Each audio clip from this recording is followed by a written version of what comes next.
반갑습니다. 안녕하세요. 안녕하세요. 먼저 오랜만에 인사드립니다. 저는 전체 진행을 맡고 있는 진아지사입니다. 반갑습니다. 저희 오늘 전북팀과 함께 전북의 그녀들 헐스토리 전북 페미니스트 그녀를 만나다 정규 방송을 시작하도록 하겠습니다. 먼저 저희 스튜디오에 전북팀 두 분과 그리고 또 저희가 오늘 세대별 페미니스트들 중에서 50대 페미니스트와 만나는 자리를 가졌습니다. 어떻게 지내셨어요? 네, 저는 백수로 지금 한 달 차 됐거든요. 그래서 열심히 놀아야 되는데 단기 알바 때문에 노는 건지 일하는 건지 정신이 없습니다. 네네. 좋습니다. 단기 알바가 하는 곳이 지금 어떤 일이시죠? 여성생활 문화공감 비비협동조합에서 리빙랩 프로젝트를 받아서 비혼 여성 아카데미랑 그다음에 사소한 부탁 시시콜콜한 상담소 오픈 준비 작업을 하고 있거든요. 네, 그 상담도 참 궁금해요.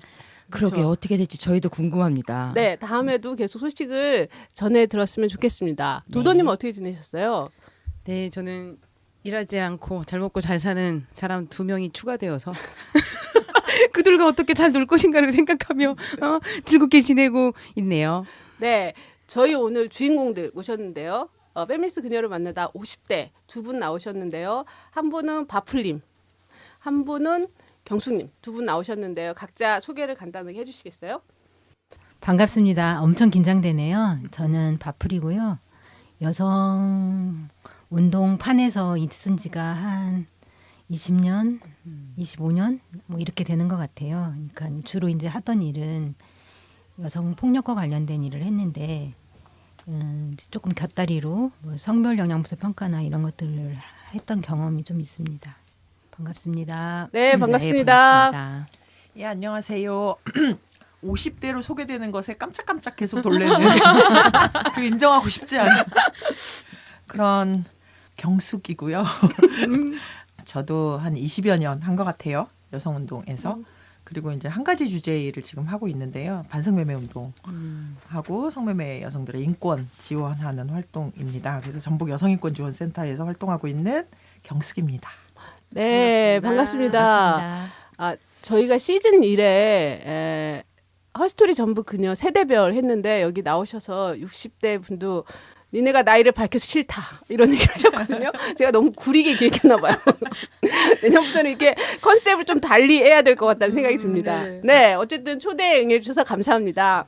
자, 그럼 본격적으로 저희가 입 트이는 질문부터 한번 시작해 보도록 하겠습니다. 나에게 페미니즘이란 나의 불편한 것 또는 불평등한 것을 알게 해주는 것. 네, 두 번째 50대 페미니스트는 뭐라고 말하는지 볼까요? 나에게 예, 여성이라는 정체성으로서의 나를 이해하고 해방하는 것. 얘기 좀 해주시겠어요? 어떻게 이해하고 어떻게 해방하셨나요? 사실은 이게 남성 중심 사회라고 하잖아요. 그 인간을 보는 이제 시선이나 이해가 사실 거기에 그냥 익숙해지면 이게 자기 혐오로 왔겠다라는 생각을 많이 하게 되네요. 그런데 이제 나를 이해하게 되는 거죠. 그러니까 나를 알게 되는 거, 알게 해주는 것이고 또 내가 나의 삶을 살아가면서 이제 해방하게 하는 것이죠. 알았으니까. 네네네. 예, 알았고 사실 이걸 억압하는 이제 구조나 현실들을 아니까 그거 맞서 싸우기도 하고 해방하는. 그래서 그렇게 보면은 진짜로 나를 해방하는 것. 네네. 저희가 세대별 페미니스트의 만남에서 얘기하고 싶었던 건 현재를 살아가는 페미니스트의 희노애락에 대한 이야기입니다. 자, 먼저 얘기해 주시겠어요? 페미니스트로 사는 희노애락에 무엇을 얘기하실 건가요? 저는 희에 대해서 얘기하겠습니다. 네. 어떤 희에 대해서, 요즘 희에 대해서 얘기해 주시겠어요? 알메케락. 예, 알메케락이고 정희진 선생님이 오르가즘 중에 알메 오르가즘이 최고다라고 하는 게 제가 이제 동의합니다. 네네. 사실은 이제 내 감정적 고통이 어디로부터 오는가로부터 시작하는 암, 그리고 이게 이제 차별 구조에 대한 암. 그러니까 이게 뭐 계급 차별 막 이런 공부들 해오지만 사실은 이제 성별이라고 하는 거 뭐 섹슈얼리티 이런 억압은 굉장히 섬세한 알을 필요로 하는데 그런 것들을 알면서 사실은 아까 이제 제가 해방을 얘기했지만 구조를 모르는 것과 아는 것은 큰 차이죠. 그 구조적 억압이나 뭐 차별의 이제 이러한 여러 가지 배치들을 이제 그 알매 쾌락에 대해서 말하고 싶습니다. 네, 정말로 기쁠 희의 알매 쾌락 굉장히 중요한데 제가 최근에 그 얘기가 생각이 나는데요. 공감은 정말 알미라고 하더라고요. 어떤 면에서 보면 공감은 인지적인 공감이 8위를 차지하고 정서적인 건 이라고 표현하기도 하거든요. 그래서 아는 만큼 알게 되고 그런 면에서 보면 고통이나 상처 이런 것도 굉장히 많이 배워야 된다는 거죠. 그래서 저희가 미투 보면 배우지 않는 사람들의 얘기를 계속 하고 있습니다. 알고 보니까 귀가 없는 인간들 저희 1회 때부터 10대 페미니스트가 와서 했던 말이 있는 것 같아요. 알에 대한 쾌락을 누리지 못하는 사람들. 그 사람들이 생각이 나는군요. 자, 알에 대한 페미니스트의 희 봤습니다. 자, 그러면 이번엔 바풀림 얘기를 들어볼까요? 애. 또 페미니스트의 애는 또 빠질 수가 없죠. 애. 글쎄 저는 이제 조금 약간 언어도 약간 이렇게 잃어버리고 말도 잃어버리고 뭐 이런 지점에 있어요. 제가 사실은. 근데 어쨌거나 아까 경숙님이 희라고 얘기했는데 사실 희라고 얘기하는 것 안에 나도 이제 그런 부분은 많이 있는데 그렇게 알면서 포기되는 게 있더라고요. 그리고 그렇게 알면서 슬퍼지는 게 있고 그리고 어쩔 수 없음에 내가 좀 자책하는 게 있고 이제 이런 것들이 좀 페미니스트가 반드시 좋은 것은 아니다. 때로는 나한테 엄청나게 불편하게 하는 것도 된다 이런 생각을 좀 하게 되는 것 같아요. 네. 그러니까 알면서 자각되고 자각돼서 상처받고 그러니까 사실은 상처를 받지 않기 위해서 이제 거리두고 방어하고 포기되는 것과 관련된 얘기인 듯 합니다. 네. 그래서 이게 지금 50대 페미니스트들 여러분은 보이는 라디오가 아니라서 모르겠지만 무게감이 지금 느껴지세요. 그래서 이 똑같은 용어를 30대가 어떻게 표현했냐면요. 빡시고 힘들지만 똑같이 얘기를 했는데 이런 표현했어요. 빡시고 힘들지만 되돌아갈 수 없다. 마지막을 뭐라고 했냐면 사랑합니다. 네네. 그런 게 기억이 나고요. 희하니까 생각나는 건 지난번 녹음했을 때 그런 게 생각이 납니다.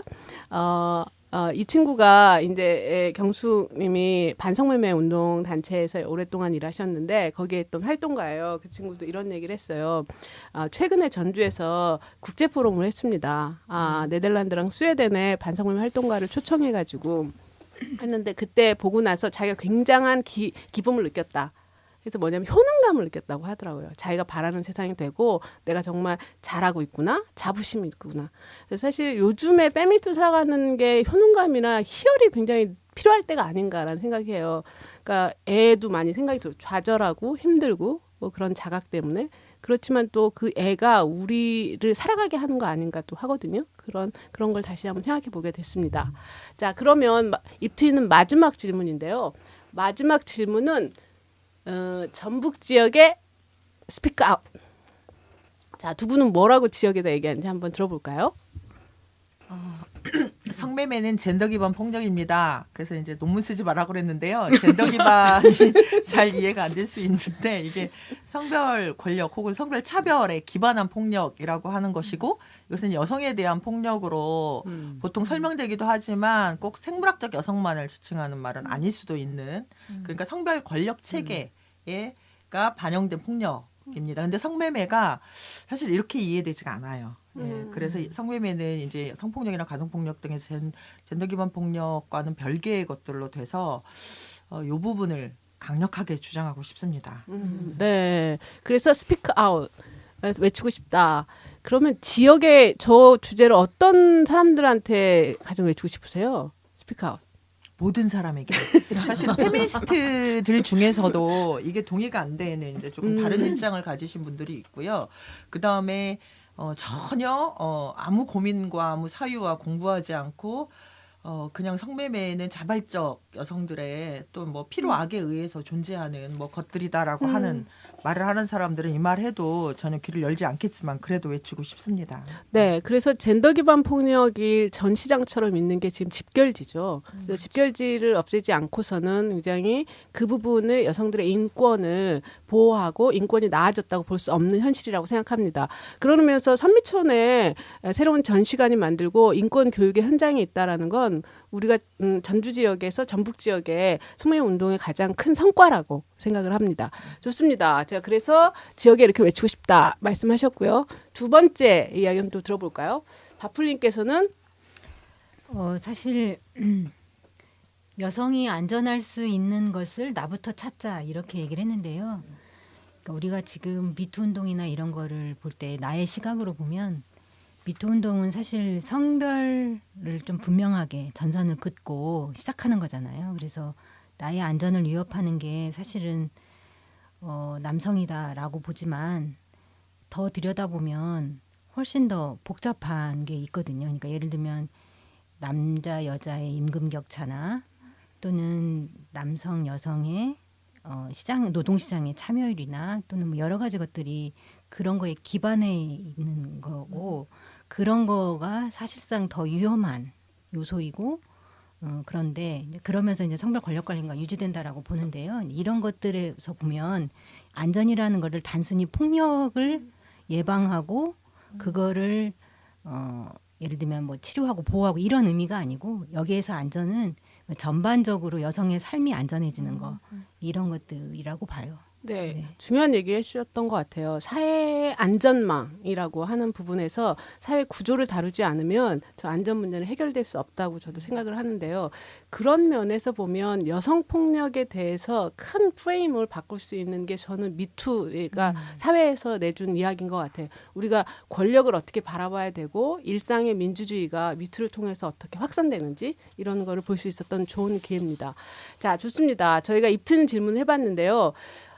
그리고 나서 이제 본격적으로 이야기를 하기 전에 두 분이 나오셨으니까 저희 전북 전복 팀에서 두 분께 혹시 50대 페미니스트에게 궁금한 점. 저는 지금의 현재 젊은 친구들이 이제 페미니스트가 되는 경로가 전과도 다르고 그리고 환영하고 있는 그 사조도 조금 다르잖아요.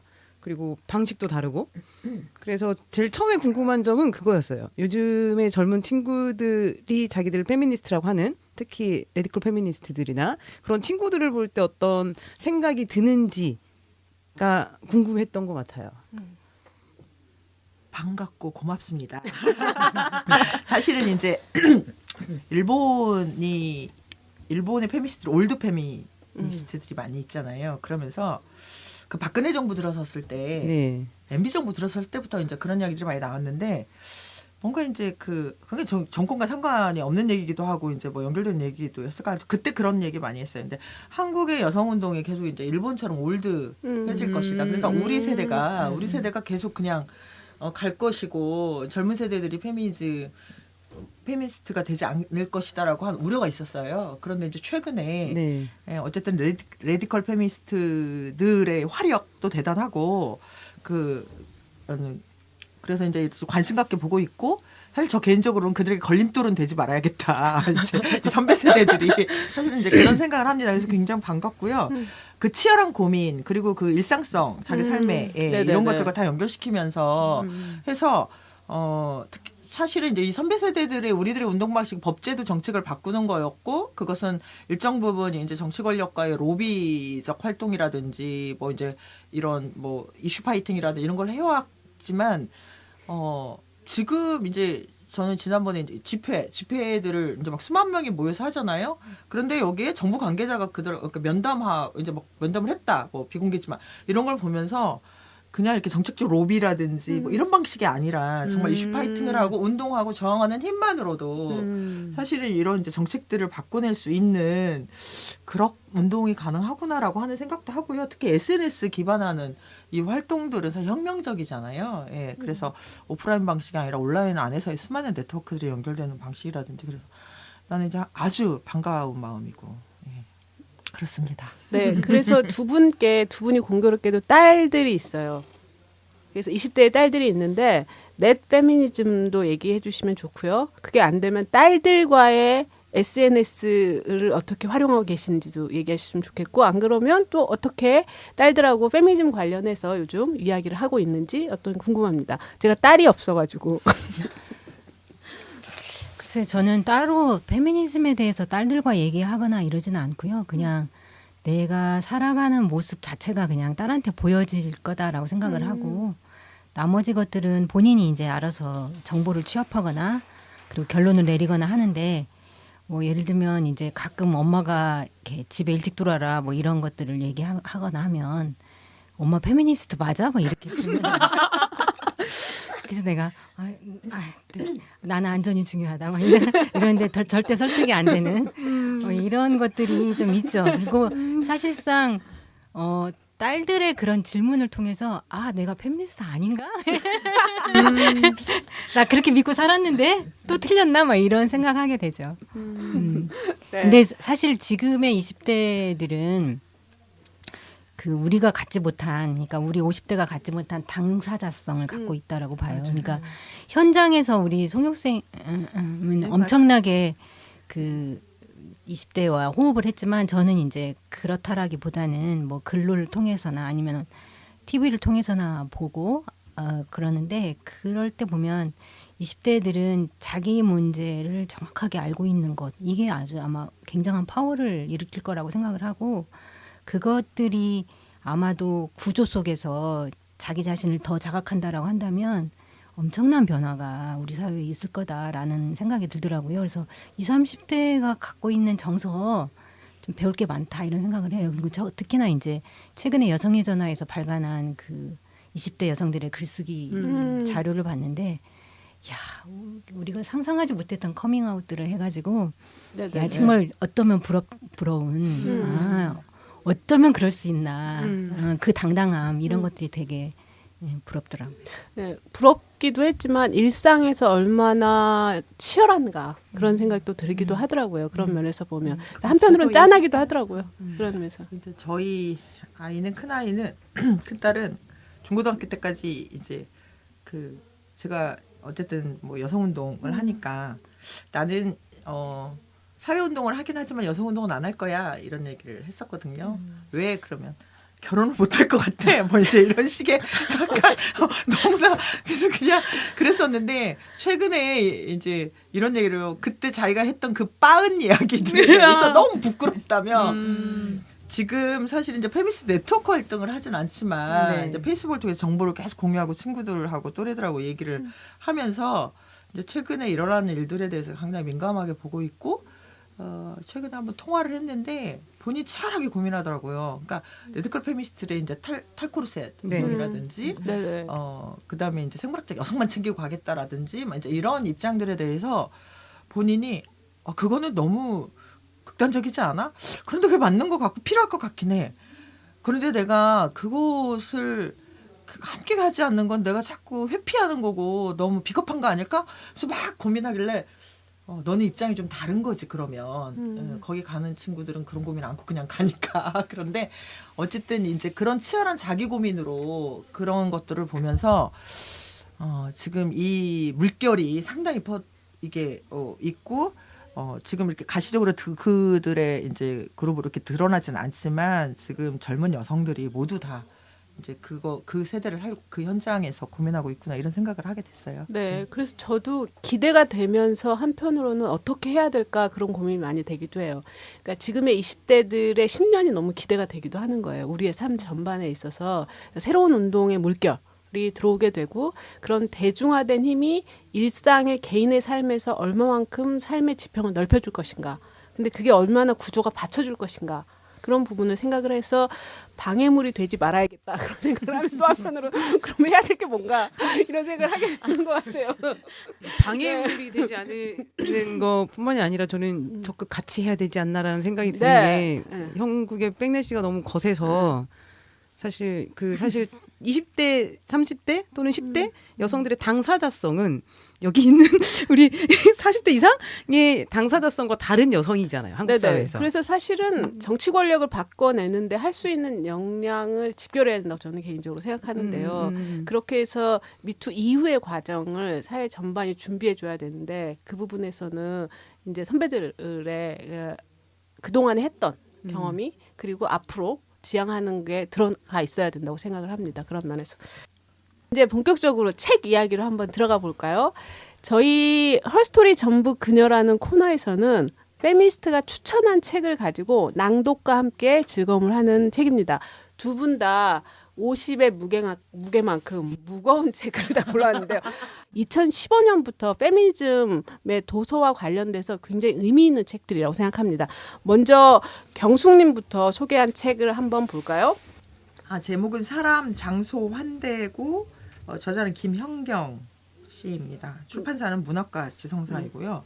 이제 이 제목들이 사실 이렇게 맥락적으로 이어지거든요. 그러니까 한 사회에서 누구를 사람으로 여기는가, 그러니까 사람이라고 인정받는 것에 대한 얘기고, 그것은 그 사회에서 장소를 내어주는 일이고 사회적 장소의 개념이죠. 그리고 그것이 곧 환대다라고 하는 거에서 환대의 의미도 사회적인 이제 공공성의 문제나 재분배의 문제로 연결시키고 있어요. 사실 다 알고 있었던 얘기죠. 알고 있었던 얘기지만 굉장히 깊이가 있고 여러 가지 생각을 하게 하는 책이었어요. 그래서 지난번 이제 한 번 읽어서 이게 작년 초인가 한 번 읽고 너무 좋았고 계속해서 이건 좀 다시 한 번 읽고 더 많이 사람들과 토론하고 싶었던 책이어서 이 책이 떠올랐고, 그래서 오늘 이걸 하려고 이제 그 몇 페이지를 낭독하겠다 해놓고 후회는 했어요. 다시 읽으니 굉장히 어렵더라고요. 그렇지만 그래도 내가 이제 그 아까 얘기했지만 맥락적인 이해 이걸 가지고 그냥 계속 이 책으로 하기로 했습니다. 네. 낭독을 하면서 그 즐거움을 함께 느껴보고 그 다음에 두 번째 책으로 넘어가도록 하겠습니다. 193페이지 마지막 문단부터 읽겠습니다. 먼저 환대가 재분배를 포함한다는 점을 확인하기로 하자. 환대란 타자에게 자리를 주는 것 또는 그의 자리를 인정하는 것, 그가 편안하게 사람을 연계할 수 있도록 돕는 것, 그리하여 그를 다시 한번 사람으로 만들어주는 것이다. 사람이 된다는 것은 사회 안에 자리를 갖는다는 것 외에 다른 게 아니기 때문이다. 사람을 연계하려면 최소한의 무대장치와 소품이 필요하다. 이를테면 누군가를 초대할 수 있는 공간, 갈아입을 옷, 차 주전자와 차를 살 돈 같은 것 말이다. 그러므로 환대는 자원의 재분배를 포함하기 마련이다. 이것은 아이들이 소꿉놀이를 시작할 때 먼저 장난감을 나누는 것과 비슷한 이치이다. 아무리 욕심 많은 아이라도 상대방이 아무것도 갖고 있지 않으면 서로 초대할 수도 선물을 주고받을 수도 없다는 걸 알기에 기꺼이 살림을 나누어 준다. 194페이지 첫째 문단까지 이어지는 거 낭독했고요. 또 하나의 낭독 페이지는 202페이지 마지막 문단부터입니다. 절대 공동체에 대한 환상은 이처럼 개인이냐 공동체냐라는 잘못된 양자택일을 강요한다. 공동체에 속한다는 것이 나와 다른 사람 사이에 벽을 없애는 것, 문자 그대로 하나가 되는 것을 의미한다면 공동체에 대한 옹호는 사생활 침해를 정당화하는 구실로 쉽게 전락할 것이다. 하지만 개인과 공동체는 결코 대립적인 개념이 아니며 공동체 정신을 추구하는 것과 사생활의 자유를 찾는 것 사이에는 본디 아무 모순도 없다. 개인에게 자리, 장소를 마련해주고 그의 영토에 울타리를 둘러주는 것이 바로 공동체의 역할인 까닭이다. 듀르켐이 지적했듯이 공공성이 강화될수록 사생활의 자유는 오히려 커진다. 가부장제하에서 기혼 여성과 미성년 자녀는 사생활의 자유를 갖지 못한다. 그들은 집안에서도 마음 편히 쉴 수 없고 가부장의 눈치를 보면서 일종의 대기 상태에 있어야 한다. 물론 가부장의 성격이 어떠냐에 따라 그들이 느끼는 압박의 정도는 달라진다. 하지만 가부장이 언제든지 그들을 야단칠 수 있고 심지어 때릴 수 있다는 사실은 바뀌지 않는다. 개인 공간에 대한 침범은 최종적으로 몸에 대한 침범으로 나타난다. 몸은 자아의 마지막 영토이자 나머지 영토들, 개개의 인간 존재를 둘러싼 가상의 구에 대해 개인이 행사하는 주권의 원천이다. 그런데 가부장이 이런 권력을 행사할 수 있는 것은 국가가 가정을 가부장의 사적 영토로 간주하고 그 안에서 일어나는 일에 대해 개입을 자제하기 때문이다. 다른 말로 하면 가부장 사회의 약자들이 겪는 사생활 박탈은 그들이 공공의 힘이 미치지 않는 곳에 고립되어 있다는 사실과 관련된다. 좀 더 일반적으로 말해서 프라이버시의 결여, 자기만의 방해 없다는 것과 공적 공간에서의 배제는 장소 상실의 두 형태로서 동전의 양면처럼 맞붙어 있다. 사회 안에 자리 장소가 없는 사람, 사회 바깥에 있는 사람은 자신을 위해 나서줄 제3자를 갖지 못했기에 사적 관계 안에서도 자신의 자리 장소를 지킬 수 없다. 개인과 공동체의 사적인 것과 공적인 것의 관계를 이렇게 이해할 때 비로소 우리는 절대적 환대의 가능성에 대한 질문에 절충주의적 답변, 절대적 환대는 불가능하지만 그 불가능성의 지평을 향해 나아가는 것은 가능하다 등등 이상의 것을 제시할 수 있게 된다. 절대적 환대가 사적 공간의 무조건적이고 완전한 개방을 의미한다면 우리는 데리다가 그랬듯이 최악의 상황을 머릿속에 그리면서 그러한 환대가 과연 가능한지 자문해야 할 것이다. 하지만 절대적 환대가 타자의 영토에 유폐되어 자신의 존재를 부인당하는 사람들에게 도움의 손길을 뻗치는 일, 그들을 인지하고 인정하는 일, 그들에게 절대적으로 자리를 주는 일, 즉 무차별적이고 무조건적으로 사회 안에 빼앗길 수 없는 자리 장소를 마련해 주는 일이라면 우리는 그러한 환대가 필요하며 또 가능하다고 말할 수 있다. 그러한 환대는 실로 우정이나 사랑 같은 단어가 의미를 갖기 위한 조건이다. 그러므로 환대에 대한 질문은 필연적으로 공공성에 대한 논의로 나아간다. 환대는 공공성을 창출하는 것이다. 아동학대 방지법을 만드는 일, 거리를 떠도는 청소년들을 위해 쉼터를 마련하는 일, 집 없는 사람에게 주거수당을 주고 일자리가 없는 사람에게 실업수당을 주는 일은 모두 환대의 다양한 형식이다. 자유로운 인간들의 공동체라는 현대적 이상은 생산력이든 자본주의의 모순이든 역사의 수레바퀴가 어떤 자동적인 힘에 의해 앞으로 굴러감에 따라서가 아니라 이러한 공공의 노력을 통해 실현된다. 204페이지 마지막까지 낭독했습니다. 네, 공공성 하니까 생각나는데요. 재분배와 공공성. OECD가 우리나라의 공공성에 대한 걸 조사를 했는데 OECD 33개국 중에 저희가 당연히 1등입니다. 꼴찌로 1등 나왔거든요. 그런 걸 보면 이 안에서 공공성에 대한 이야기를 하게 되면 여성들의 삶을 좀 돌아보게 되는 것 같아요. 그렇게 해서 자, 이걸 특별히 꼽으신 이유를 좀 얘기해 주시겠어요? 이 낭독에 대한 관심 있는 주제. 저는 이제 환대나 공동체 이제 이런 논의들을 할 때 그걸 재분배와 공공성으로 이렇게 끌고 가는 것이 굉장히 중요한 문제였고 동의가 되는 적극적으로 동의가 되는 문제입니다. 이거를 사실 성별적으로 보면 여성의 자리와 장소, 여성을 인간으로 간주하는가, 이제 이런 문제까지 인간으로 간주하는가, 여성에게 장소가 지금 주어지고 있는가, 자리가 주어지고 있는가, 그리고 이제 이 재분배의 문제라든지 이제 이런 것과 관련해서 사실은 이제 뭐 여성뿐만 아니라 굉장한 사회적 소수자들 뭐 이제 그 배제 경험을 하는 타자들에 대한 이야기 논의로 확장시켜서 보면 같은 얘기인데 같은 맥락의 얘기인데 이제 여성으로 보면 이번에 미투에서 우리가 중요한 성불평등을 얘기하고 성불평등한 노동시장을 얘기하고 사실 자원의 불평등함을 얘기했잖아요. 구조적으로. 근데 이런 것들의 다 연결적 측면에서 어쨌든 여성운동에서 중요하게 이제 바라봐야 할 영역이라고 생각하고 사실은 저 개인의 삶에 있어서도 사실은 이제 재분배 문제나 공공성의 문제와 저의 노후복지가 연결되어 있기도 합니다. 노후의 삶의 질이 연결되어 있기도 하고 그래서 이러한 그 환대라고 하는 거나 이제 이런 것들이 이제 개인과 개인의 어떤 그런 것으로 이렇게 사유할 수 있는데 이게 사회적 환대 개념으로 가면서 이제 그런 재분배와 공공성의 문제로 가지고 가는 거는 굉장히 중요한 문제다라는 네네. 생각했습니다. 그래서 여성이 사회적 성원권으로 바르게 되면 2등 시민 하게 되는 거죠. 자리가 있기도 하고 없기도 하고. 그래서 가부장제 안에 들어가야지 그나마 있어요. 그런 과정을 여기 사례로 보면 기혼 여성의 삶, 또 그림자에 대한 성원권 이야기, 인간이 어떤 조건이 돼야지 사람이 되는가 그런 얘기 굉장히 잘 풀어냈던 것 같아요. 사례가. 그리고 또 책에 보면 부록에 여성이라는 챕터가 또 따로 뒀어요. 또 예멘 난민까지 생각하게 되면 절대적 환대를 어떻게 하느냐, 사회 안의 공공성과 재분배를 어떻게 하느냐 굉장히 중요한 저희한테 지점이고 아마 최근에 더 아마 이 책을 읽히게 되는 지점인 것 같기도 해요. 자, 그러면 이 책은 계속 이야기할 건데 이렇게 마무리 지면 어떨까 생각해요. 제가 이거 집에서 고민했거든요. 이 책을 누구한테 권한다. 이런 이야기를 했으면 좋겠다는 생각이 들어요. 그러니까 저는 사실은 공동체 운동을 하는 활동가들은 꼭 읽어봐야 된다고 생각하는 부분인데요. 그래서 이 책을 읽고 주변의 공동체나 지역 운동했던 사람들이 한번 읽어봤으면 좋겠다라고 제가 제일 감명 깊게 했던 건 장소에 대한 생각이었어요. 그런 면에서의 환대를 풀어가는 거. 자, 선생님 누구한테 권하시겠어요? 사실 이 책을 읽고 가장 먼저 이제 여러 명들한테 권했죠. 그래서 가장 먼저 권한 건 반성매매 운동 같이 했던 동료들이고요.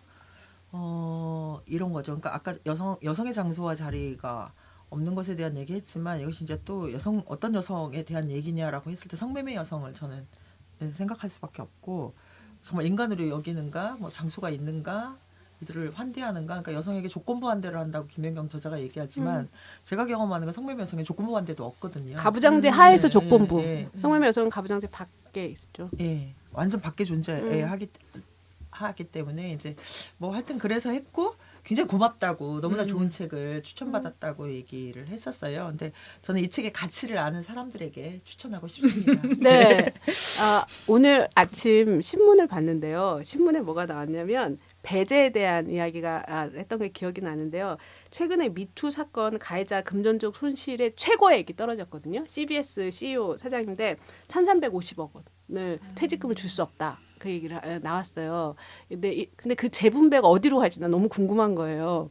그 사람은 퇴직금을 안 준단 말이야. 그럼 사실은 그 사람이 30년 동안 6명이 신고를 했지 사실 얼마나 많겠어요. 30년 동안 배우든지 막 그 여성들인데 그 사건이 하나 있었고요. 또 하나는 독일에서 나치 시대 때 영국으로 아이들을 보낸 경우가 있었거든요. 유럽에서. 그러니까 아이들만 살으라고 하고 그래서 이제 1,000몇 명이 갔는데 독일이 지금 그걸 배상을 해요. 350만 원씩. 그러니까 사실은 상징적인 의미죠. 그런 의미에서도 보면. 근데 사실 저는 그 두 가지 사건이 너무 대비되는 거예요. 그런 면에서 보면. 성별 문제로 이렇게 접근한다면 다 몰수 추징해서 이래야 되지 않을까요? 몰수 추징해야죠. 네. 그래서 그 재분배의 공공성을 확장하는 개념이 어떻게 사회에서 마련될 것이냐. 그래서 청원권 장소를 갖게 되느냐. 이게 중요한 이야기인 것 같습니다. 모든 사람에게 권한다고 합니다. 자, 그러면 두 번째 이야기 주제로 가보겠습니다. 저희가 사실은 이 두 가지 책을 더 길게 얘기할 수도 있는데요. 여러분 꼭 읽어보시기 바랍니다. 저희는 아주 쬐끔 맛배기만 하는 겁니다. 자, 두 번째 책은요. 어떤 책인지 어떤 걸 권하는지 선정 이유와 함께 얘기해 주시면 고맙겠습니다. 제가 선정한 책은 페미니스트 정신분석 이론가들 해가지고 도서출판 여의연에서 발간한 건데요. 제가 이 책을 읽었던 계기가 먼저 말씀을 드리자면 이제 제가 정신건강의학과에 계시는 분들하고 일하고 있거든요.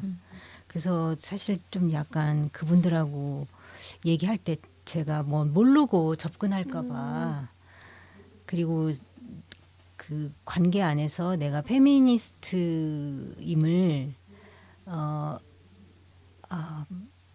뭐랄까 알게 하려면 좀 약간 이론적으로 좀 알아야 되는 게 있어야 되겠다라고 생각을 해서 최근에 읽은 책이에요. 최근에 읽은 책인데 엄청 대박인 책인 거예요. 기대를 별로 안 하고 읽었는데 되게 정리를 잘 해놨다라는 생각이 들고 어쨌든 그 여의연에 있는 그 소장학파들이 굉장히 고민해서 그 각각의 저자들이 다 있거든요. 그 저자들을 소개하는 건데 그 이론가들을 페미니스트 이론가들을 근데 그 이론가 하나하나가 주장하는 핵심 내용들을 잘 정리하고 있어요. 그래서 그런 면에서는 되게 좋은 것 같아요. 근데 이제 제가 이거를 선정하고 이렇게 널리 알리고자 하는 이유는 뭐냐면 우리가 이제 굉장히 이렇게 자유주의 페미니즘, 급진적 페미니즘, 포스트 페미니즘 뭐 이렇게 하면서 이렇게 간단하게 이해하기도 하고 그러잖아요. 깊이 있게 이해하지 않고 그리고 사실상 그렇게 하기에는 너무 방대하고 이래서 두렵기도 해서 접근을 잘 못하는 이런 거가 있는데 그런 거에서 쉽게 접근할 수 있는 입문서 같은 역할. 그래서 내가 필요로 하는 내가 좋은 이론을 이걸 통해서 조금 알 수 있게 만드는 이런 게 좀 있는 것 같아요. 그러면 참 좋은 것 같아요. 네, 얘기 잘 해주셨는데요. 이 책은 7명이죠. 7명의 페미니스트 정신분석가들을 얘기했는데 정말 칭찬할 책이 있다면 서머리가 굉장히 잘 돼 있다는 사실입니다. 그래서 핵심이 굉장히 잘 이야기가 됐고요. 그거는 이제 여의연의 그동안에 페미니즘과 정신분석이라는 책 이후로 계속 이분들이 학습을 하면서 이야기했던 좋은 주제인 것 같고요. 저는 사실은 이 책에 어떻게 관심이 있냐면 앞의 책은 네가 어떤 세상에 살고 싶은가 이런 얘기를 하면 이 뒤의 책은 여성과 남성이 어떻게 달라지는가 어떤가 사람이라는 게 어떤가 그렇게 해서 기존의 여성 불평등이라고 하는 전후를 더 깊게 해주는 생각을 더 깊게 해주는 거고요. 무의식을 건드리지 않으면 어쩔 수 없구나 뭐 이런 생각이 들게 했던 책입니다. 그래서 다양한 이야기가 있는데요. 먼저 낭독 관련해서 한번 저희가 들어보고 그 책에 대한 이야기를 나누도록 하겠습니다. 서문을 보면 혁명이 불가능해진 시대에 혁명적 변혁 주체를 상정하는 이론은 조롱거리에 불과하다. 포스트 근대 이론은 변혁 주체, 총체성, 진정성, 이성을 해체하는 데 주력했다. 포스트 정신분석학은 보편주의 부르주아 주체의 해체에서 정치성을 찾는 것이나 다를 바 없다.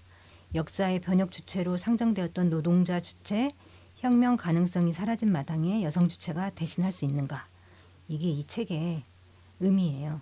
포스트 정신분석 이론은 수용한 포스트 페미니즘은 논리적 귀결성, 보편적 여성은 없다는 점을 받아들이지 않을 수 없었다. 그런 현상 중 하나가 여성이라고 말하면 어떤 여성을 말하는 것이냐는 반문이었다. 다 같은 여성이라고 하더라도 계급, 인종, 민족, 종교, 교육, 섹슈얼리티에 따라 여성은 다양한 스펙트럼 속에 유치하기 때문이다.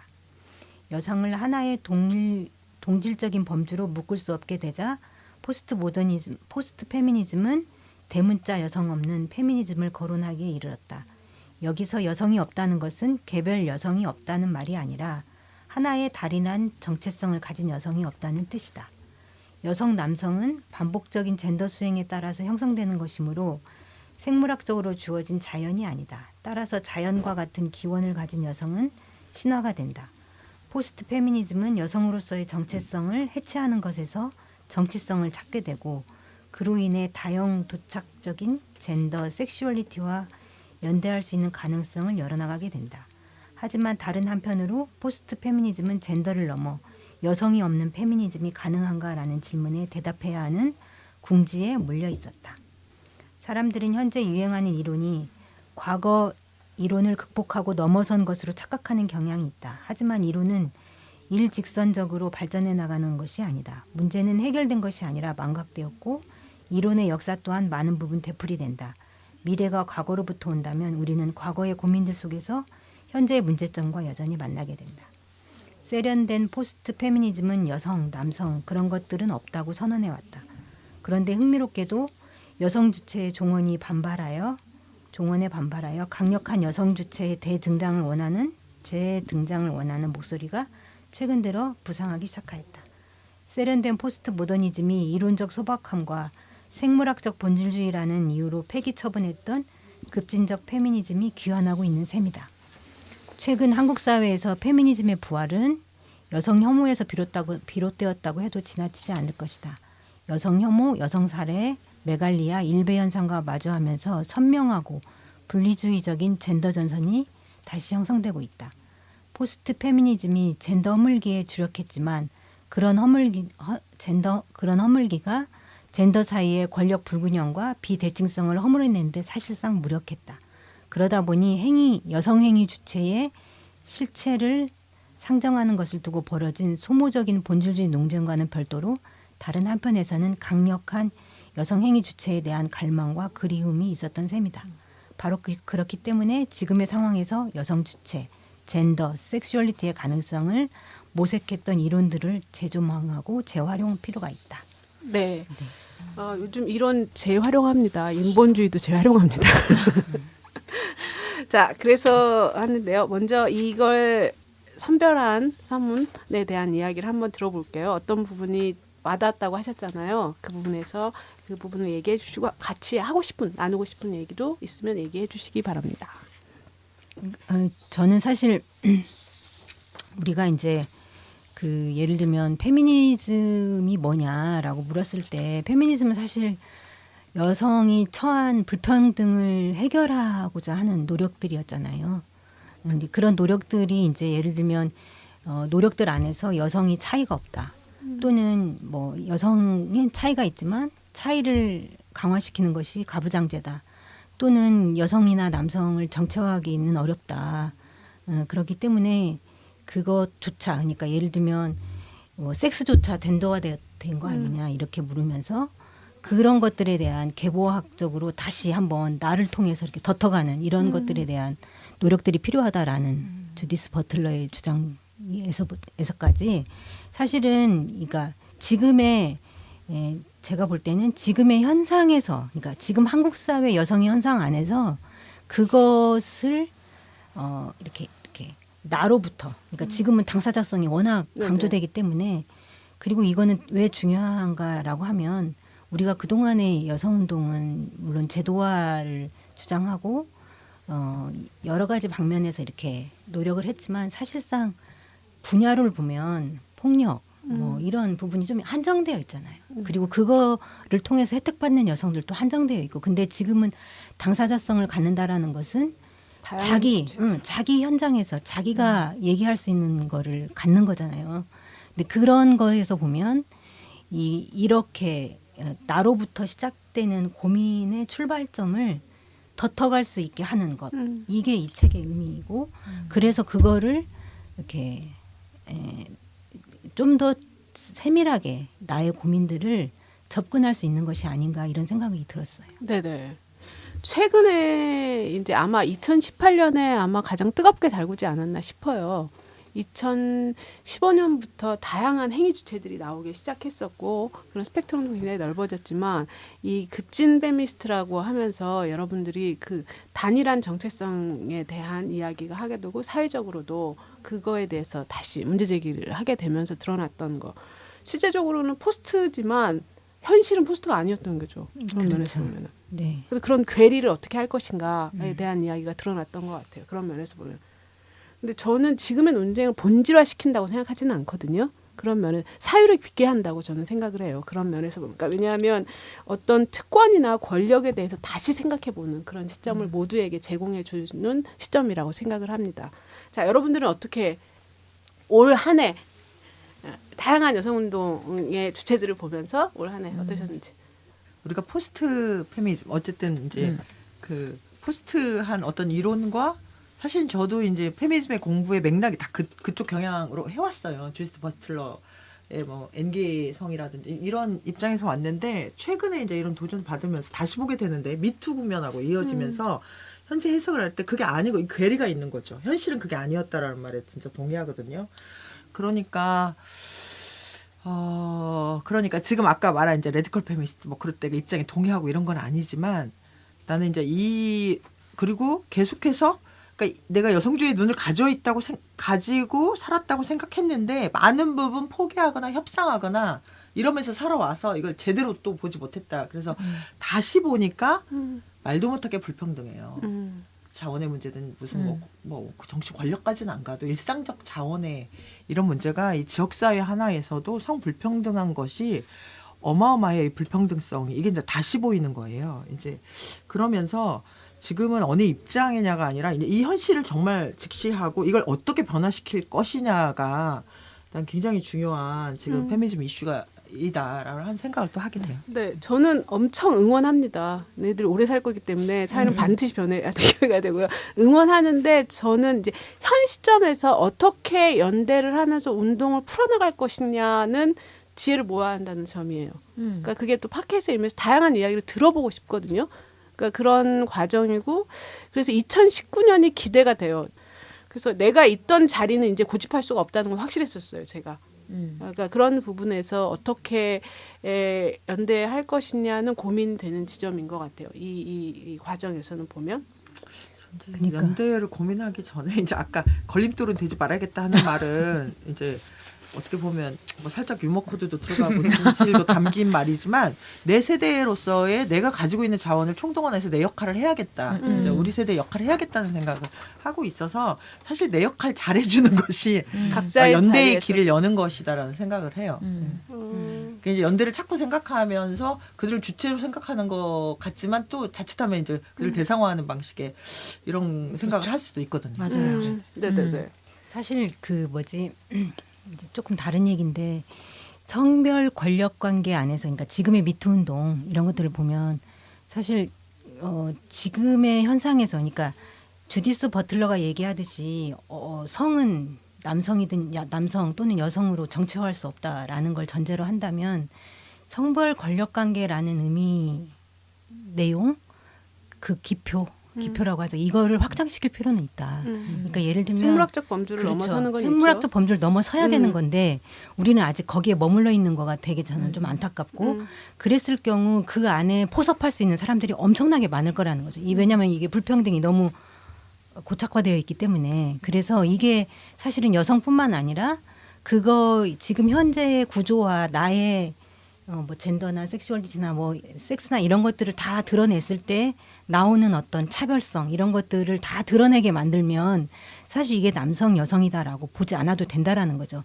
그런 의미에서 성별 권력 관계라는 의미를 확장해서 해석할 필요가 있고 그런 면에서 또 다시 그것들을 구조와 결합시켜서 이것들을 좀 더 깊게 이해하고 운동의 방향들을 좀 설정하는 것도 좋지 않을까. 근데 사실 이런 생각이 들어요.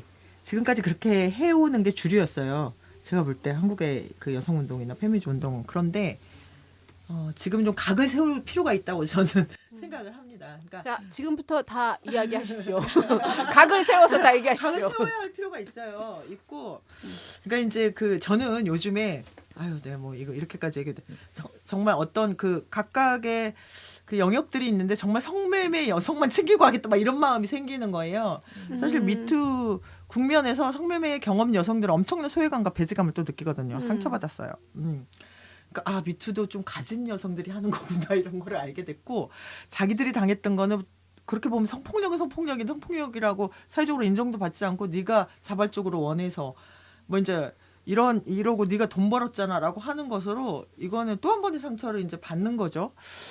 그러고 이거는 아까 얘기했지만 페미니스트들 사이에서도 그 부분이 이제 정확하게 젠더 폭력으로 같이 합의되지 않으면서 미투 집회나 이런 데서 이제 성매매 슬로건 이건 지역이 아니라 이제 하여튼 슬로건이 자꾸 빠지는 이런 것들을 경험하고 지금 정책적 소외도 일어나고 있거든요. 정책적인 약간 배제도. 그래서 성매매 여성만 챙기고 하겠다 막 이런 마음이 제 마음에서 이기는 게 있어요. 이렇듯이 왜 여성만 챙기고 하겠다는 하는 그런 슬로건들이 나오는가. 이 남성과 여성으로 성별적 물론 이제 정체성에 보면 저도 다중적 정체성이 다 있고 저도 여러 가지 정체성 갖고 있지만 그런 생물학적인 경계를 넘어서는 것들이 있다고 하지만 현실에서 정말 각을 세워야 할 현실이 저는 너무나 많이 존재한다. 그러니까 그 각을 세우는 거에서 각을 세우는 거에서 그러니까 그게 여성 안에 이제 조금 더 확장시켜야 된다라는 거죠. 네. 그러니까 저는 그 지금 불고 있는 한국의 큰 바람이 사실은 젊은 여성들의 힘이라고 생각을 하거든요. 근데 젊은 여성들이 그 시위에 생물학적 여성이라는 것을 박은 건 명확해요. 저는 그렇게 생각해요. 그들이 당사자인 건 뭐냐면 젊은 여성의 몸 때문에 일어나는 일들의 문제를 이야기하기 시작을 했던 거죠. 그러니까 예를 들어서 불편한 용기의 시위를 가서 너무 쾌적하거든요. 그 이유가 뭐냐면 거기선 아무도 누군가의 도착을 걱정하지 않아요. 그러니까 그런 불법 촬영을 분노하기 위해 나온 시위에서 누군가의 그러니까 그 정치적 올바름 때문에 남성들과 같이 시위를 할 때 누군가는 또 불법 촬영 반대를 이야기하면서 불법 촬영을 걱정해야 된다면 이게 되게 아이러니잖아요. 그러니까 그러한 특수성들에 있는 것을 해석해줘야 된다라고 저는 생각이 되게 많이 들더라고요. 그게 상호 교차성이라고 저는 보거든요. 그러니까 특수성하고 보편성을 좀 같이 가져가는 문제가 굉장히 지금에서 굉장히 지혜롭게 돼야 된다라고 생각하는데 사실 이게 그러니까 예를 들면 우리한테 오는 경우도 남성들의 피해가 굉장히 많이 오고 있거든요. 이런 것들을 보면 사실 전반에 걸쳐서 일어나고 있다. 물론 이제 성매매는 뭐 제외된다 이렇게. 아니 억압의 축이 다층적이기 때문에 그렇죠. 사실은 어느 지점에서 그걸 보느냐가 중요하게 되죠. 네, 그렇게 강조를 할 수는 있지만 사실은 그거와 관련해서 그러니까 전반적으로 지위를 향상시키는 문제하고 특수하게 어떤 문제를 해결하는 문제가 같이 이루어져야 된다라는 생각이 들더라고요. 그러니까 그래야만 이게 저변이 확대되는 거예요. 그러니까 폭력을 어떻게 바라보고 안전을 어떻게 바라보고 그리고 경제적인 격차를 어떻게 줄일 것인가를 어떻게 바라보는가가 이게 같이 교차돼야만 이게 점점점 해결된다라는 생각이 들더라고요. 저는 사실은 이 문제를 지금 도도님 몸에 대한 이야기를 했는데 저는 접근성에 대한 문제라는 생각이 들어요. 사실은 뭔가를 제도나 구조를 변화시켰을 때 저희가 어떤 식으로 접근해서 변화시켰느냐 이런 부분이거든요. 그러니까 그래서 젊은 친구들이 제가 보기에는 세력화되는 그런 지점을 지금 만들어가는 과정이라는 생각이 들어요. 그런 면에서 저는 그 안에서 다양한 축이 다양하게 되는 면이 변화될 거라는 생각이 들어요. 그러니까 그런 거죠. 그러니까 우리가 각자의 정체성으로 하나를 묶지 않는 것은 그 사람이 가지고 있는 많은 성질의 것들이 있기 때문이잖아요. 그리고 하나로 부름짓지 않잖아요. 이제 그 책에도 그렇듯이. 그런데 그러니까 제가 이런 얘기를 했던 이유는 지금 한국 사회에서의 크나큰 백래시는 여성들의 움직임을 하나의 목소리로 단정지어 버리는 거거든요. 맞아요. 그래서 그것을 전체인 양 표현하는 거예요. 그래서 그거에 대한 공격이 너무 세다라는 생각이 들었고, 그래서 저는 아까 사실 걸림돌이 되지 않겠다는 말씀에 지지해 주세요, 힘 같이 걸어요라고 했던 이야기가 뭐냐면, 어느 정도 경험이 있는 여성들이 해야 되는 일이 무엇을 해야 되나라고 생각을 해보면 그걸 깨부숴야 되는 게 지금 필요하지 않나라는 생각이 들고, 그리고 20대 여성들, 30대 여성들에게 너희들의 사회적 논의의 고민을 좀 더 확장시켜라가 아니라 그것을 그들이 당사자로서 얘기했잖아요. 그 문제를 사회가 확장시켜야 된다는 생각이 되게 들거든요. 그러니까 왜 젠더 문제를 사회적 논의로 우리가 논의하지 못하나. 그 걸림돌들, 그 나쁜 놈들이 있는데 예, 그러니까 그러한 노력들을 지금 해야 될 때가 아닌가라는 생각이 들더라고요. 더 많은, 그러니까 여성의 이름으로 되어 있는 무슨 특수한 어떤 단체가 아니라 사회 논의로 받아야 되는 노력에 힘을 써야 되지 않나라는 생각이 들더라고요. 그러니까 그런 면에서 보면 얘기하는 건 뻔하죠. 일단은 가해자 처벌은 확실한 거죠. 그런 면에서 보면 제대로 처벌돼야 되는 시스템을 만들어내는 건 확실한 지점인 거죠. 그런 면에서 보면. 그러니까 젠더 폭력 문제가 사회적 정의의 문제 맞아요, 얘기가 맞아요. 되어야 된다. 네네. 그러니까 그리고 반성해야 된다는 거죠. 우리가 이렇게 많은 성매매와 그다음에 불법 촬영물이 유통되고 너도 보고 나도 보고 모두 봤는데 이 사회는 왜 그걸 수십 년 동안 냅뒀냐는 거죠. 사실은 그거 반성을 먼저 시작해야 되는 거 아닌가? 이것은 여성이 아니라 사회가 논의를 해야 되는 거라는 거죠. 그러니까 그런 부분이 지금 백래시로 오는 건 여성들 안에서 백래시로 오는 부분이 있어요. 사회가 백래시를 여성들 안에서의 분리하는 걸 당연하게도 생각을 하는 부분이 있거든요.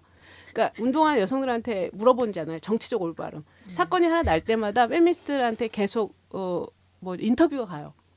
그런 식으로 해서 다시 또 단죄가 되는 그런 걸 계속하고 있는 거죠. 그런 면에서 보면. 그러니까 성매매 직결주 문제 해결할 때 이제 사실은 그거를 해결하는 과정에서 지역사회에게 이제 그 질문 던졌거든요. 지역사회에서 너희들이 그 가해자성을 자각하라.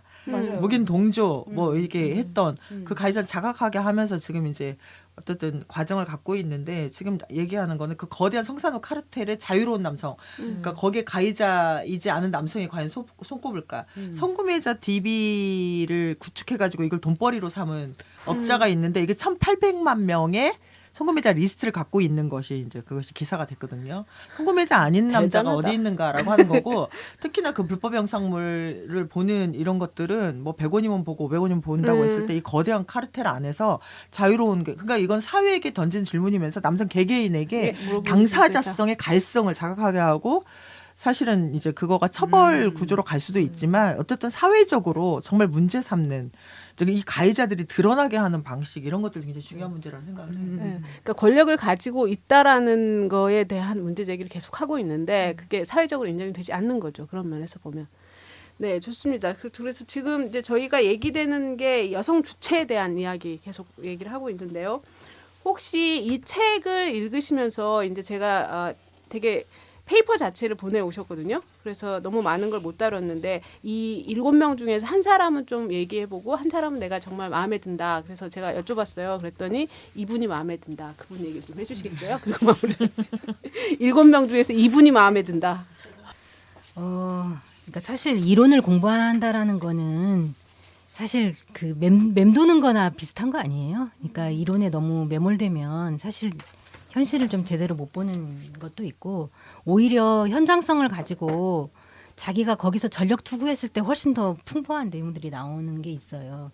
근데 이거에 대한 이론적인 전체 내용을 보면 사실 우리 한국 사회하고 너무 다르잖아요. 이 이론 자체도 다르고 이 사람들의 고민에 다르고, 뭐 남자가 여자가 뭐 프로이드는 어떻게 해석하고 이것들에 대해서 끊임없이 남성 여성을 어떻게 해석해야 된다라고 얘기하는 거가 우리 한국으로 돌아왔을 때 우리 한국의 여성한테 남성 여성이 어떻게 다르고 어떻게 차이나고, 근데 엄마가 계속 키우는 문제는 아직도 계속 있는데 그거 어떻게 길러지고 이런 게 무슨 의미가 있냐라는 거죠. 저는 그렇게 생각을 하고, 오히려 이거는 그냥 참조하는 형태로 가져갔으면 좋겠다라는 거고, 단지 이제 조금 더 본다면 이거를 통해서 이렇게, 그러니까 나를 아까도 얘기했지만 나를 지금 현재성으로 놓고 이 현재성 안에서 나를 이렇게 덮어가는 거 있잖아요. 네. 내가 어떻게 네. 구성되어져 있는가, 네네. 내가 어떻게 억압받고 있는가를 찾다 보면 이거가 이 사람은 이렇게 얘기했구나라는 참고 자료이지 그렇죠. 이게 무슨 뭐 대단하고 이런 건 아니에요. 네, 그래서 뭐 그런 의미에서 보면 이리가레, 이리가레의 이론이 저는 좋더라고요. 이리가레가 지속적으로 시도하는 여성의 성적 특수성이나 여성의 욕망 등 생득적으로 혹은 해부학적으로 이미 존재하는 것은 본질이 아니다. 뭐 그녀가 보기에 몸은 순수하게 자연적이지도 않고 완전히 구성적이지도 않다. 생물학적인 실체는 있는 그대로 파악될 수 없으며 오직 담론을 통해서만 해석될 뿐이다. 이것을 이제 주디스 버틀러가 받아서 주디스 버틀러는 오히려 그 생물학적인 범주나 뭐 이런 것들과 관련해서 이미 별로 의미가 없다라고 하고 역사성, 그러니까 내가 갖고 있는 역사성이나 문화성, 그다음에 사회성 이런 것들을 통해서 내가 젠더나 섹슈얼리티나 또는 섹스가 규정되어진다라고 얘기하는 거잖아요. 그래서 이런 거에서 볼 때 내가 여기서 이 책에서 가장 이렇게 다가왔던 얘기는 뭐였냐면 섹스도 이미 젠더화됐다라는 얘기였어요. 그러니까 다른 거는 다 익숙하게 받아들였는데 이 얘기는 되게 신선했어요. 그러니까 그런 의미에서 보면 그냥 나를 내가 잘하는 거 이게 가장 큰 무기다. 이런 걸 깨치게 하는 책인 것 같아요. 네, 사실 여성이 여성이라는 거를 잘 아는가? 그런 거죠. 가부장제가 여성이라는 걸 어떻게 하고 그 이전에 여성이라는 건 무엇을 이루어지는가? 사실은 또 그 이루어지는 전후가 무엇인가? 내 몸, 내가 생각하는 거, 내가 만나는 거, 내가 만나는 구조 이런 걸 생각해 보면 자기 자신이 의외로 다양한 경험이나 과정을 통해서 성장하거나 만들어진다는 거죠. 그런 면에서 생각해 볼 수 있었던 얘기고요. 저는 사실은 정신분석 이론에서 제일 중요한 건 자기라는 사람이 무엇을 원하느냐예요. 페미니즘이 무엇을 원하는가? 그러니까 사람이 무엇을 원하면서 살고 싶은가? 자기를 어떻게 구현하며 살고 싶은가? 그리고 한국 사회에서 그 구현하는데 어떤 상황인가? 그런 내가 어떻게 있는가에 대한 이야기에 원초적인 문제 제기가 계속되는 지점이라고 생각하고요. 더 좋았던 건 요즘은 더 좋았던 건 나를 더 많이 고민하게 되는 시점이라는 거죠. 그런 면에서 보면 우리 모두가. 그래서 저희가 이 책을 하면서 다시 한번 여러분 찬찬히 한번 읽어보십시오. 이분은 이리가레가 좋다고 합니다. 여러분은 누가 좋은지 한번 생각해 보십시오. 여기는 다양한 분들이 나오십니다. 이런 이 과정. 자, 그러면 저희가 여기 지금 오늘 다룬 얘기는요, 정말 10분의 1도 다루지 못했어요. 준비해 오시는 거에 10분의 1도 다루지 못했는데요. 두 분에게 책과 관련된 얘기도 좋고요. 오늘 나눴던 얘기의 아쉬운 점도 좋고요. 그런 얘기를 하면서 저희 전북팀의 얘기도 함께 나누면서 마무리하려고 합니다. 네, 공부하는 마음으로 들었고요. 좋은 책을 들고 오셨어요. 그래서 제일 처음에 희노애락은? 라고 물어봤을 때 알매 희를 얘기할 때 그래서였구나 라고 시작하면 두 분 만나 뵙고 그리고 점점 긴장이 풀어지는 걸 저도 느낄 수 있어서 너무 좋았고 이제 좀 이게 긴장이 풀어서 이제 시작하면 되나? 라고 싶긴 한데요. 그죠? 맞아요. 긴장뿐만 아니라 이것밖에 얘기 안 한단 말이에요, 이것들이. 그죠. 내가 이만큼 가져왔는데? 네, 저희가 그렇습니다. 네, 어떠신가요? 저도 두 책을 선정하셨을 때 처음에는 사람 장수 한 대는 내가 읽었던 책이다 좋다 뭐 이걸로 해서 좋았는데 막상 다시 보니까 좋아할 일이 아니네 라는 생각이 들었고요. 그리고 이거 페미니스트 정신분석 이론가들 이 책은 같이 공부해봤으면 좋겠다라는 생각을 했어요. 이게 한 분 한 분이 책 내용들이 되게 많잖아요. 그분들이 쓰신 책들도 있고. 근데 우선 이 책이 한 번에 압축적으로 들어가 있는 책인 것 같고, 그래서 우선 이걸로 시작을 같이 공부를 하고 그중에 자기가 원하는 거 한 분 한 분씩 더 넓혀서 공부를 해도 되지 않을까라는 생각을 했습니다. 네, 저는 사실은 가부장제를 분석하는 게 정신분석하는 데 중요한 이야기를 한데요. 뭐든 명쾌하지는 않더라고요. 그런 면에서 보면. 명쾌했으면 없어졌겠죠. 그런 생각이 들기도 하고 저한테는 숙제인 점이 좀 있는 것 같아요. 저 개인적으로는 이제 많이 이 심리학 안에서의 여성들을 이해하는 거 그리고 그 여성들이 어떻게 살아왔는지 살게 되는지 이런 거가 억압이 되기도 하고 해방감이라는 느낌 별로 안 듣습니다. 사실은. 그래서 그런 생각이 굉장히 많이 머릿속에 들었어요. 다시 보면서. 어떠신가요? 아, 예. 근데 알메케락은 사실은 이제 뭐 되게 중요한 주제였고 뭐 그런 기쁨을 많이 누렸죠. 최근에는 이제 그 알미라고 하는 것이 사실 이론만은 아니에요. 그러니까 나이가 들어서 좋은 점만 했을 때 제가 하고 싶었던 말은 이제 살아갈 날이 별로 없다는 것을 제가 객관적으로 그러니까 하여튼 이렇게 감각하잖아요. 감각해서 내 욕망을 조정하거든요. 욕망을 조정하면서 내가 할 수 있는 일을 선택하고 집중하고 싶은 이제 이후에 어떤 삶의 그 기획 이런 것들을 생각하는데 저는 이제 어쨌든 관심 있는 건 현실 변화예요, 정말. 그래서 성매매 직결지 문제 해결을 위해서 우리가 거기 2002년부터 활동했고 최근에 이제 어쨌든 젠더 거버넌스 방식의 이제 활동을 몇 년간 하는데 정말 현실 변화가 어렵구나. 그리고 이론은 하나의 도구는 될 수 있지만 이론만은 안 되는 것이고 수많은 경합과 예, 그 관계 속에서 정말 그 입도 너무 많이 아프고 발도 아프고 똑같은 얘기 해야 되고 그다음에 뭐 하여튼 이 화병도 나고 이 무수한 경험들을 하면서도 변화가 쉽지 않은 걸 경험하거든요. 그래서 저는 현장의 언어를 갖고 싶다, 창조하고 싶다, 사실 이런 생각을 하는데 아직도 이론가들의 이론에 자꾸 볼 수밖에 없고 그걸 빌려 쓸 수밖에 없는 현실 답답하기도 해요. 그런데 또 현장의 언어를 개발하기 위해서는 또 공부해야 돼. 이제 이런 사실은 경계에 있어요. 경계에 있는데 약간 이게 이제 그 오기도 나요. 오기도 나서 내가 공부해서 현장의 언어와 그다음에 이러한 그 현실이 이 가부장제라는 뭐 큰 얘기가 아니래도 정말로 이 성매매 직결지라고 하는 100년 동안 거기서 지속되는 그 지역사회에서 그걸 오히려 이제 동조했던 이런 것들을 바꾸는 이런 과정 이런 것들을 뭔가 정리하고 싶고 표현하고 싶은데 이제 그런 생각이 사실 요즘 많이 들거든요. 예, 들어서 단순한 슬로건, 이제 대중적이고 이제 뭐 이런 것들을 찾고 가고 그리고 최근에 사실은 공부를 별로 안 합니다. 그런데 이제 공부를 안 한다는 그 공부는 무엇인가라고 하는 질문이 있지만 이제 좀 다른 방식의 공부를 지금 하고 있습니다. 그런데 네. 오늘 팟캐스트 이 과정이 생각하고 기대했던 것보다 훨씬 재밌네요. 그런 소감으로 말씀드리겠습니다. 네, 고맙습니다. 어떠신가요? 엄청 긴장하고 왔는데 긴장할 필요 없었죠? 근데 이제 조금 더 나누었으면 하는 얘기들이 잘 나누어지진 않았고요. 물론 그러니까 이런 게 있는 것 같아요.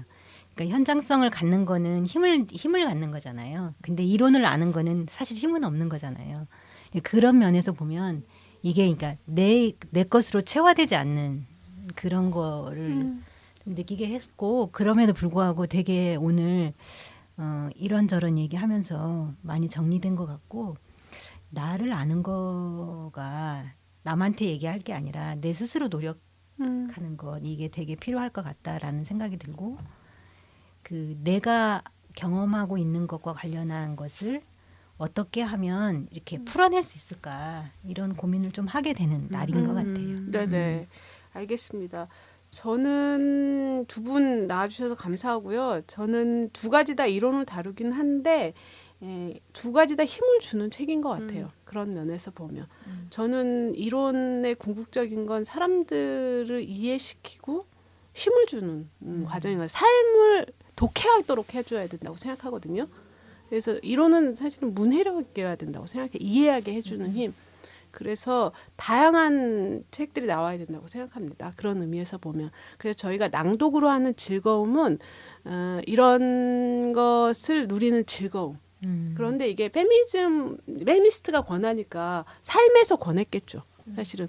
그래서 두 분의 삶을 조금이나마 엿볼 수 있는 시간 아니었나 싶어요. 그래서 낭독을 했었던 문구를 저희가 다시 한번 찬찬히 보도록 하겠습니다. 청취자분들도 한번 생각해 보시면 상상해 보시기 바랍니다.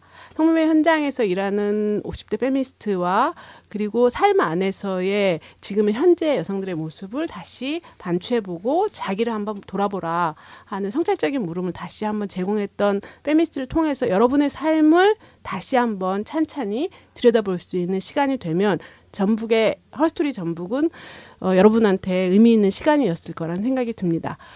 지금까지 8회 방송 잘 들어주셔서 감사합니다. 저희는 전주 영상 시민미디어센터 스튜디오 이용하고 있습니다. 건강하게 겨울 보내시고요. 마지막 방송 때 뵙겠습니다. 안녕히 계세요.